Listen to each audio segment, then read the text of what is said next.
Journal lelo na fête on a madame puisque la journée à fête, il y a Saint-Valentin. Saint-Valentin pour na marié pour na célibataire. Célibataire à manana. Bon, moni ko fêter Saint-Valentin na mboko Congo ezalaka lisusu te. Po mboko yo Congo ndenge tozawa, soki lelo nga na bina fête atana mwasi na sepela. Oyo baza na este baza pe na basi na bana. Bazo sepela to mweke sengo ezate, c'est que Saint-Valentin ekufa kala. Saint-Valentin zate na mboko yo. Na ofeta ngondenge nini nga naza na susi bandeko na ngai bazo kufa na este nga na ko sete na ofete Saint-Valentin na mela masanga ekozana ezela nga sengo te na komela pe masanga bien te omake bandeko na nga baza na kimia nga pe na fete Saint-Valentin na mama c'est que mama afanda na ye nga pe na okena pale na fandi na ngai organisation na nga la mère ezaka kité ukutana na koma palais ku laver ku beta tout na moi mère place moko boye ku vanda ku baye moi kopo. Après ça, na suka ta moi cadeau na emo pe nga moza na kata mutima ya ngwana ni na siplisa mama. Bon, on a fait ta Saint-Valentin na ebi ke ndenge zaki rouge noir mais lelo et comment nango ba rouge noir te mais et comment nango ka fête moko boye eta ke biso ba mouré o to lingaka bolingo trop to fêter ne to comment ko fêter ngo par rapport ya rouge noir ndé zalaka. Comment décorer na biso na toutes les façons et c'est que décorer. Bon, comme l'habitude moi je ne fête pas. Je fête à ngote. Pour la raison une.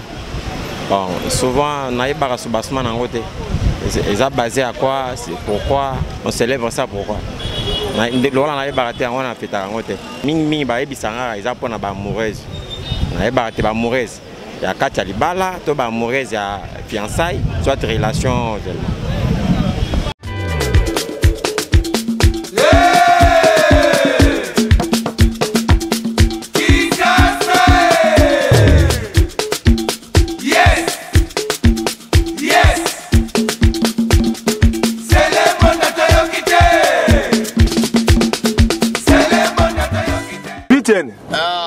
Omeli boni ne sali oboye.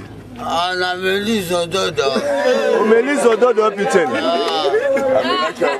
Na mela ngo. Omela ngo.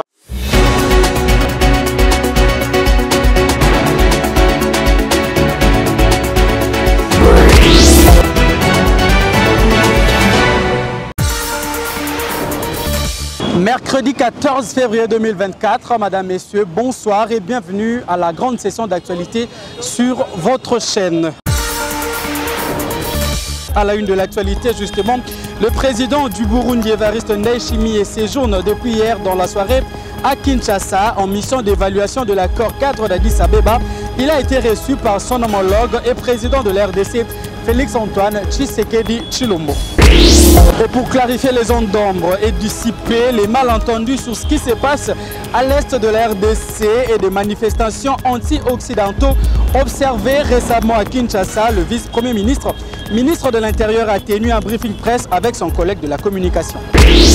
Vous le savez, le 14 octobre, c'est la journée choisie pour célébrer l'amour. Que pensent les Kinois sur la fête de Saint-Valentin? Vous le saurez dans un instant au cours de cette édition. Merci de nous avoir choisis pour vous informer. Je l'ai dit dans les titres, le président de la République du Burundi, Evariste Ndayishimiye, séjourne depuis hier dans la soirée à Kinshasa, capitale de la RDC, en mission d'évaluation de l'accord cadre d'Addis Abeba. Il a été reçu dans les palais du Mongaliema par son homologue et président de la RDC, Félix-Antoine Tshisekedi Tshilombo. Ce mercredi, il a rencontré le coordonnateur national du mécanisme de suivi du dit accord, le professeur Toumba Luaba. En diplomatie, grâce à la médiation du président de la RDC, Félix-Antoine Tshisekedi Tshilombo, facilitateur désigné par la CEAC pour la crise au Tchad, l'opposant tchadien Mahamat Ama Drazina a regagné son pays après un an d'exil. Il a été raccompagné à Djamena par Didier Mazenga Mukanzu, ministre de la coopération et envoyé spécial du président de la RDC. Suivez le détail dans ce reportage. Après un an d'exil, le président du mouvement national pour le changement au Tchad, Mahamat Ahmad Drazina, regagne le pays suite à l'accord des principes de Kinshasa. sur le tarmac de l'aéroport international Hassan Jamous de N'Djamena pour l'accueil de l'homme politique se trouve le ministre de la Communication, porte-parole du gouvernement Abdrahmane Koulamalla. Le président du MNCT est accompagné du ministre congolais du tourisme Didier Mazenga Mokanzo, représentant le facilitateur Félix Antoine Tshisekedi, président de la République démocratique du Congo. L'instant est solennel comme en témoignent les chaudes poignées de main et Mohamed Ahmad Lazina, président du mouvement national pour le changement au Tchad, désormais parmi les siens, ne peut que se réjouir de l'élan de plus hautes autorités de la République. Je remercie son Excellence le président de la République, chef de l'État, mon frère le général Mohamed Idriss Déby Itno, qui a dépêché une délégation pour échanger avec nous jusqu'à arriver à signer un compromis politique qui nous a facilité aujourd'hui notre retour. Afficher dès le départ sa volonté de réconcilier les Tchadiens et préserver l'unité nationale. Se félicitant de cette nouvelle ère de réconciliation qui se consolide davantage au Tchad, le ministre congolais du tourisme, représentant Félix Antoine Tshisekedi, président de la République démocratique du Congo, facilitateur de cet accord dit de principe, affirme qu'un autre pas important est franchi pour l'unité nationale. Le président de la République démocratique du Congo, facilitateur au processus de transition, Félix Antoine Tshisekedi Tshilombo, il continue à honorer sa parole et aussi la mission qui lui a été confiée par ses pairs de l'Afrique centrale autour de la CAC. Il a promis d'accompagner le Tchad au processus de transition. Pour le ministre de la Communication, porte-parole du gouvernement Abdrahmane Koulamalla, le gouvernement de transition, sous la conduite du président de la République, le général Mohamed Idriss Déby Itno, est déterminé dans sa politique visant l'unité nationale. Je voudrais simplement dire à mon frère Lazina qu'il est bien chez lui, sa sécurité, lui-même sait qu'elle sera assurée parce que nous sommes un pays de paix, nous sommes un gouvernement de paix, nous sommes une nation de réconciliation. Le ministre de la Communication, porte-parole du gouvernement, invite les exilés tchadiens de tous bords politiques à saisir la main tendue du président de la République pour la paix et la réconciliation nationale. Je l'ai également annoncé pour clarifier les zones d'ombre et dissiper tout malentendu sur ce qui se passe dans la partie est de la République démocratique du Congo, mais surtout sur des manifestations anti-occidentaux enregistrées à Kinshasa, la capitale de la RDC. Le vice-premier ministre en charge de l'Intérieur, Peter Kazadi, a tenu un briefing presse aux côtés de son collègue de la communication et des médias, Patrick Mouyaya. À ce sujet, Peter Kazadi a appelé les Congolais au calme et à laisser l'État résoudre le problème de manière diplomatique. On l'écoute. Le pays est attaqué par des forces étrangères. Nous nous battons contre plusieurs pays. Il n'y a pas que le Rwanda. Ils sont aujourd'hui plus d'un pays qui nous font la guerre. Et nous ne pouvons gagner cette guerre que lorsque nous nous montrons disciplinés, unis autour du commandant suprême des forces armées et de la police nationale congolaise. Et c'est seulement dans ces conditions-là que nous pouvons gagner la guerre. Donc ça ne sert à rien d'attiser les faits à Kinshasa. Nous serons obligés de gérer les fronts militaires et en même temps gérer les violences à Kinshasa. Ça risque de nous perdre, de détourner notre attention de l'objectif qui est Kagame et son armée avec ses alliés étrangers. Voilà, donc j'en appelle au calme. Le gouvernement de la République a mis tous les moyens nécessaires pour faire face à cette guerre et nous allons l'emporter parce qu'il nous est injustement imposé par le Rwanda qui veut avoir la main basse sur nos richesses naturelles. Et nous sommes en droit, nous sommes dans une position de légitimité de défendre nos territoires et nous les défendrons quels que soient les prix. Je voudrais attirer l'attention de nos compatriotes sur cette autre forme de guerre que nous mène les Rwandais. Il s'agit de la guerre médiatique où la plupart des informations sont transformées, soit pour nous opposer entre nous, ou alors nous opposer avec des petits, je voulais dire les pays amis, dont notamment les cas de la MONUSCO, dont on a propagé que la MONUSCO était en train de protéger les M23, alors que la MONUSCO se bat ensemble avec nos militaires. Il est aussi propagé que les États-Unis seraient derrière ces terroristes des M23. Tout le monde sait que les M23 fait l'objet des sanctions de l'ONU et que les États-Unis, un pays très rigoureux en matière de lutte contre le terrorisme, ne peut pas pactiser avec les M23. Donc je voudrais ici souligner, rappeler à l'opinion que si il y a des pays qui ont cité nommément le Rwanda pour indiquer que le Rwanda est en train de soutenir les M23, les États-Unis sont les premiers à l'avoir fait. Nous devons donc faire confiance à ces partenaires qui sont en collaboration avec nous, qui sont en coopération avec nous. Ça ne sert à rien donc de suivre ce qui se raconte dans les réseaux sociaux, cherchant à nous opposer parfois à nos alliés. Voilà.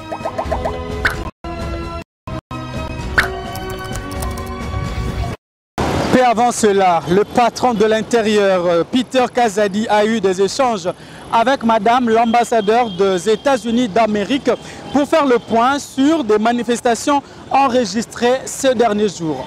Ministre de l'Intérieur, on a parlé sur l'impact de la violence qui a ciblé l'ambassade des États-Unis ainsi que les autres missions diplomatiques le 10 février.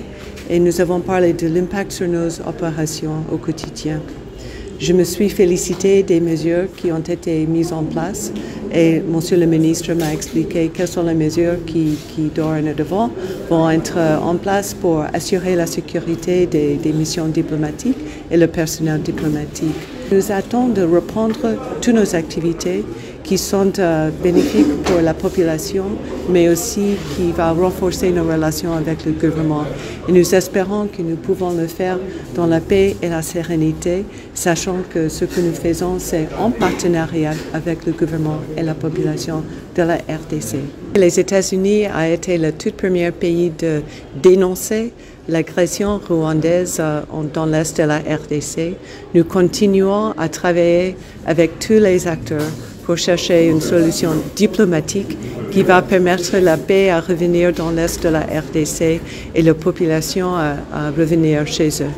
Et pour mettre fin à ces actes de vandalisme observés devant deux missions diplomatiques accréditées en RDC, le gouvernement avait interdit la circulation de taxis-motos dans les centres-villes de Kinshasa. Les contrevenants ont été appréhendés et plus de 150 motos ont été saisies par la police. Nous y reviendrons avec force et détails lors de nos prochaines éditions. Parlons justice à présent. La Cour constitutionnelle a siégé en matière de contentieux électoraux. Plusieurs candidats malheureux à la députation nationale, dont Jeko Beya, étaient devant cette juridiction en attente de la décision de la Haute Cour dans le prochain jour, suivant le détail de ce qui s'est passé à travers ce compte rendu de son avocat. C'est le jour des audiences de la Cour constitutionnelle. Aujourd'hui, on est venu représenter, sinon assister notre client, Jeko Beya Chilenge, qui est en difficulté de siège dans la circonscription électorale de Moamba. Et la requête a été déposée en bonne et due forme. Nous l'avons soutenue et confirmée devant la Cour constitutionnelle, siégeant comme juge électoral. Et la sérénité avec laquelle les débats sont menés par le président de la Cour constitutionnelle, la maîtrise avec laquelle les débats sont orientés, l'observation de règles de droit électoral par la Cour constitutionnelle rassure tout le monde. Je pense que tous ceux qui auront de preuves tangibles pouvant amener la Cour constitutionnelle à changer la décision de la CENI auront le droit de siéger à l'Assemblée nationale. Voilà la raison de notre présence aujourd'hui. En matière électorale, la procédure est essentiellement écrite, c'est-à-dire au moment où l'on dépose sa requête en contestation des résultats provisoires de la CENI, on dépose en même temps les preuves, notamment les procès-verbaux des résultats et des compilations. Aujourd'hui, par rapport à la sérénité et à la manière de conduire le débat du président qui fait bénéficier à la Cour du temps, il a été demandé aux parties de confirmer la plainte, la requête, et c'est ce que nous avons fait. Il n'était pas question aujourd'hui de revenir sur la teneur de preuves produites. Donc toutes les preuves ont été produites et je pense que la Cour en tiendra compte. Salomon Kalonda reste en prison jusqu'à nouvel ordre. C'est la décision de la Haute Cour militaire en réponse de la requête de demande de liberté provisoire déposée par les conseils du prévenu. Les détails dans ce reportage. Provincial par la CENI, parmi les élus du Maniema aux élections du 20 décembre 2023, alors qu'il s'est trouvé en détention et jugé par la cour militaire de Kinshasa-Gombe. Salomon Idi Kalonda Dela, conseiller spécial de Moïse Katumbi Chapoué, restera dans cette position jusqu'au prononcé de l'arrêt définitif sur l'affaire qui l'oppose à l'auditeur supérieur militaire, ministère public. Ainsi, on a décidé la Cour dans son arrêt avant dire droit, rendu mardi 13 février 2024 à la prison militaire d'Indolo. Elle a déclaré la énième demande de mise en liberté provisoire du prévenu Kalonda Dela Salomon, les mieux élus du Maniema, introduite par ses avocats, recevable mais non fondée. Statuant sur la demande de mise en liberté provisoire, dit recevable mais non fondée, la requête de mise en liberté provisoire introduite par le prévenu sus-nommé. En conséquence, la rejette et le maintien en détention conformément à l'article 45 du Code suscité. Recommande à l'administration pénitentiaire de prendre les dispositions utiles pour que le prévenu Salomon Idi Kalonda Dela soit soigné à l'une des formations médicales sus-indiquées. Dans cette requête, il faut les rappeler, les conseils du prévenu Escadela soutenaient que l'état de santé de leurs clients se dégrade au jour le jour et nécessite une bonne prise en charge dans une formation hospitalière à l'étranger avant que le pire n'arrive. Salomon Idi Kalonda Dela est poursuivi avec un officier de FRDC pour coopération avec les M23, divulgation des secrets de l'armée congolaise et violation des consignes. Les bus Transco se font de plus en plus rares en circulation à Kinshasa et pour cause, le manque de carburant. L'intersyndicale de cette société de l'État a appelé le gouvernement congolais à prendre ses responsabilités. La délégation syndicale de Transco s'interroge de la situation actuelle de l'établissement public. Depuis 48 heures, Transco connaît une rupture des stocks de carburant, avec pour conséquence, entre autres, la perturbation de son réseau urbain, interurbain et scolaire. Nous tenons à rappeler que, depuis sa création, l'établissement public transport au Congo, Transco en sigle, tient sa survie des subventions. D'une part, de la subvention d'équilibre en numéraire et d'autre part, de la subvention d'exploitation, carburant, fuel. Force est de constater que, malgré que la subvention en numéraire n'arrive plus, à notre grand étonnement, nous assistons aussi, depuis 48 heures, à la rupture des ravitaillements en carburant. Ainsi, la délégation syndicale Transco demande au gouvernement d'intervenir en toute urgence pour pallier cette situation afin de permettre à cet établissement de l'État, devenu symbole de l'unité nationale, d'assurer sa noble mission, celle de faciliter la mobilité de la population qui souffre d'un sérieux problème de transport. Nous sollicitons par ailleurs l'implication personnelle de son Excellence, Monsieur le Président de la République, chef de l'État, Félix Antoine Tshisekedi Tshilombo, garant du bon fonctionnement des institutions, afin qu'une solution urgente et durable soit trouvée. Rendons-nous à présent dans la province du Nord Kivu, dans les soucis de se rendre compte des conditions de vie des déplacés du territoire de Massissi. Le gouverneur militaire de la province a dépêché sur place sa conseillère spéciale en charge de la santé pour s'enquérir de la situation. Les éléments des détails dans ce reportage. Madame Priska Luanda Kamala a effectué une descente au camp de déplacés Elohim de Boulengo pour se rendre compte de la nouvelle vague de déplacés arrivés depuis le 7 février dernier, fuyant la guerre du M23 à Massissi. Nous constatons qu'il y a beaucoup de déplacés qui se sont dirigés ici depuis le 7. Mais aussi, nous constatons qu'ils ont beaucoup de problèmes parce qu'il fallait que nous puissions venir d'abord identifier tout ce qu'ils ont comme problème. Accompagnée du chef de division de la santé au Nord Kivu, Madame Priska Luanda Kamala a constaté plusieurs cas de maladies nécessitant ainsi une prise en charge. Au nom de déplacés de guerre, Monsieur Faustin Akizimana, président du site Elohim, lance un SOS au chef de l'État et aux autorités congolaises afin que la guerre prenne fin. Déplacés, nous voulons la paix, d'instaurer la paix au sein de notre territoire de Massissi, surtout vraiment dans le groupement Kamuronza. Nous recommandons au gouvernement de venir nous soutenir, de nous venir en aide pour que aussi nos déplacés, pour que le déplacé dans le site Elohim soit considérable. Plusieurs personnes passent nuit à la Belle Étoile et d'autres encore ont trouvé refuge dans des salles de classe, comme en témoigne M. Habimana Kagabo. M.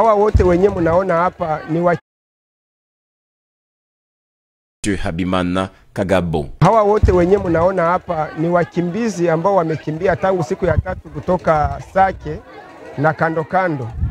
Na sasa wako hapa, tumewapangisha ndani ya masomo na ndani ya hekalu kanisa. Kwa guvernema provincial na wapartenere wake tunawaomba kusaidia watu hawa haraka iwezekanavyo sababu hawana chochote. Poursuivant son périple, l'émissaire du gouverneur s'est rendu au centre de santé Sake où elle a remis des kits de dignité des femmes. Nous savons que pendant cette période de guerre, il y a beaucoup de femmes qui n'ont pas fui, mais aussi qui n'arrivent pas à se déplacer pour aller là où il y a d'autres structures. Raison pour laquelle nous sommes venus ici à Sake pour vous remettre ces kits. Là-dedans, nous avons 50 kits individuels d'accouchement. Un message est lancé aux personnes de bonne volonté car déjà 2 enfants ont perdu la vie suite à la faim. Dans le même chapitre, plus de 30 radios sont fermées dans la province du Nord Kivu suite à la guerre imposée par le Rwanda. C'est le coordonnateur du réseau de radiodiffuseurs qui l'a fait savoir à l'occasion de la célébration de la journée mondiale de la radio le 13 février dernier. En cette journée mondiale de la radio, nous célébrons le pouvoir transformateur de ces médias universellement accessibles. Cependant, il est crucial de reconnaître les défis auxquels font face de nombreuses stations de radio ainsi que les journalistes à travers le monde, en particulier dans les régions affectées par des conflits et de crises, comme c'est le cas de la province du Nord Kivu en République démocratique du Congo. Nous sommes attristés de constater qu'une trentaine de radios ont été réduites au silence dans le Massissi et dans le Rutshuru en raison des conflits armés, privant ainsi les communautés de leurs sources d'information vitales et de leur voix. De plus, la situation précaire de près de 200 journalistes déplacés est alarmante, mettant à lumière les dangers constants auxquels sont confrontés ceux qui s'efforcent de rapporter la vérité et de former le public. Face à ces défis précis, nous adressons les recommandations suivantes. Au monde de la presse, nous exhortons les médias à continuer à défendre la liberté d'expression et à soutenir leurs confrères et consoeurs qui sont en danger ici au Nord Kivu. La solidarité et la collaboration entre les médias sont essentielles pour garantir la diffusion d'informations objectives et fiables, même dans les environnements les plus hostiles. Au gouvernement de la République démocratique du Congo, nous appelons à un engagement renouvelé en faveur de la protection des journalistes et de la liberté de la presse. Il est impératif que des mesures concrètes soient prises pour assurer un environnement sûr et propice à l'exercice du journalisme. Et aussi un environnement pour garantir l'accès à l'information pour tous les citoyens. À la communauté internationale, à nos partenaires qui se retrouvent en Europe, en Amérique et partout au monde, nous demandons une action urgente pour soutenir les médias et les journalistes dans les zones de conflits et de crises, comme c'est le cas au Nord Kivu. Des ressources supplémentaires sont nécessaires et doivent être mobilisées pour fournir une assistance humanitaire et sécuritaire, ainsi que pour promouvoir la paix et la stabilité dans l'Est de la République démocratique du Congo. Ensemble, nous pouvons œuvrer pour protéger la liberté de la presse et garantir l'accès à l'information pour tous, même dans les circonstances les plus difficiles. En cette journée mondiale de la radio, nous nous engageons à faire entendre les voix qui sont réduites au silence. Et ça, c'est aussi un appel que nous lançons à tous les amis de la radio. Nous nous engageons à promouvoir un monde où la vérité et la justice prévalent. Au Lualaba, comment évoluent les travaux d'asphaltage et de modernisation des routes à Kolwezi, les chefs-lieux? Les points dans cette ronde qui a été réalisée par nos reporters sur place. Le gouvernement provincial du Lualaba ne baisse pas la garde dans la construction des infrastructures. L'opération de pose de l'asphalte avance dans chaque coin de la ville de Kolwezi et ses environs. Les artères se trouvant aux abords du gouvernorat en sont déjà bénéficiaires. Le cas de l'avenue Caïman Ilunga. Après l'asphalte, les ouvriers procèdent à la construction des drains. Les routes qui mènent vers le nouvel aéroport international du chef-lieu de la province subissent progressivement les mêmes travaux avec la pose de l'éclairage public. Le rond-point du site présente une beauté qu'on ne pouvait voir avant. Le pont Tchata reliant l'agglomération Lupundu dans le territoire de Muchacha au quartier latin à Kolwezi, commune Manika, est déjà opérationnel avec d'intenses travaux de génie civil lancés par la gouverneure Masuka au début de l'année 2021. La construction des voies de canalisation d'eau a touché à sa fin. Nos reporters étaient justement dans les rues de Kinshasa pour en parler. Qui doit fêter la Saint-Valentin et comment le faire? Quelques Quinois ont réagi au micro d'Aristote Ndombele. Journal Lelo, on fête, on a madame, puisque la journée à fête, il y a Saint-Valentin. Saint-Valentin, pour les mariés, pour les célibataires. Célibataire, on a mananan. Le mouton a marié. Aza les gens occupés, normalement ils occupés. Il y a un droit, il y a Saint-Valentin. Madame Mandakou, maman Bana, n'a préparé déjà moi cadeau na ceux qui n'a sisi sala retournant en Ndakou. Na PC cadeau na to bimi to zu moi j quelque part to zongi Ndakou. Mono moninga bona célibataire mais ala moi si. Comprendre. Sko na ko linga te ke take na bali na nuté. Take to sale lo côté na donc na zo na bimise lelo elle connaît na baby c'est moral. C'est juste qu'à fandi chez bon on a pas fandi pas na biso c'est tout. Journée on est journée ya ba marié. Tu peux être amoureux. Ndé c'est comme la cause amoureux pas naé. Na ça nga mourir. Et ça normal. Et puis la batu su ba pas mourir na masanga bazali. Siko est-ce que ndé za na ozo masanga ba fêter na lelo na journée lelo. Bon, moni ko fêter Saint-Valentin na mboko au Congo ezalaka lisusu te. Po mboko au Congo ndenge tozawa soki lelo nga na bina fêter ata na mwasi na na sepela. Oyo baza na este baza pena basi na bana bazo sepela to mo ke sengo ezate c'est que Saint-Valentin ekufa kala. Saint-Valentin zate na mboko nga na zana susi bandeko na ngai bazo kufa na este nga na ko sete na fêter Saint-Valentin na mela masanga ekozana ezela nga sengo te na ko mela pe masanga bien te o mo ke bandeko na nga baza na kimia nga pe na fêter Saint-Valentin na maman c'est que maman afanda na ye nga pe na okena pale na fandi na ngai. Bon, comme d'habitude, moi, je ne fête pas. Je fête à Angote. Bon, souvent, on a pas de soubassement en Angote. Et ça basé à quoi? C'est pourquoi on célèbre ça, pourquoi? On a baraté on a fait à Angote. C'est Valentin, on a fait à Angote. L'organisation de la mère qui a quitté. Au temps où on a parlé, on a vu qu'on a tout dans ma mère place Mogoboui. Pour vendre, pour payer mon corps. Après ça, on a su que moi cadeau na emo pour on a mouillé dans la carte mutima. Et on a dit non, c'est plus ça, maman. Voilà qui met un terme à cette session d'information. Voici le rappel de titre. Le président de la République du Burundi, Evariste Ndayishimiye, séjourne depuis hier à Kinshasa en mission d'évaluation de l'accord cadre d'Addis Abeba. Il a été reçu par son homologue des présidents de la RDC, Félix Antoine Tshisekedi Tshilombo, et ce mercredi, il a rencontré le coordonnateur du mécanisme national du suivi du dit accord en RDC. Et puis pour clarifier les zones d'ombre et dissiper les malentendus sur ce qui se passe à l'est de la RDC et des manifestations anti-occidentaux enregistrées le dernier jour, le vice-premier ministre en charge de l'Intérieur était en briefing presse avec son collègue de la communication. Vous l'avez écouté dans ce journal. Nous avons fait la ronde de Kinshasa pour faire un état des lieux sur la date du 14 février. Vous le savez, c'est la journée choisie pour célébrer l'amour. Vous avez suivi avec nous ce que pensent les Kinois sur la fête de Saint-Valentin.